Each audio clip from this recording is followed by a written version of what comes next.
Alam nyo ba kung bakit may high blood?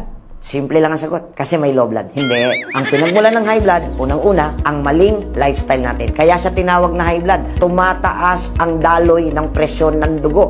At nakukuha natin to, number 1, due to inactivity.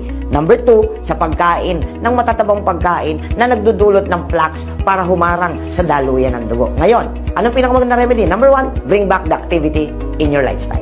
Number 2, iwasan natin ang mga matataas na mataba at makolesterol na pagkain. Number 3, sundin natin ang natutunan nyo na 7 doctors. Kung hindi natin naaalagaan ngayon pa lang ang ating katawan, ang ating kalusugan, may posibilidad na ang high blood ay mauwi sa napakaraming komplikasyon. Isa na rito ay ang pagkakasakit sa puso dahil lumalapot ang dugo, mabilis po na pwedeng mahirapan ng puso. Pangalawa, may posibilidad din na tayo ay tamaan ng stroke na kung saan ang itong stroke na to ay nauuwi naman sa pagkabaldado ng ating katawan.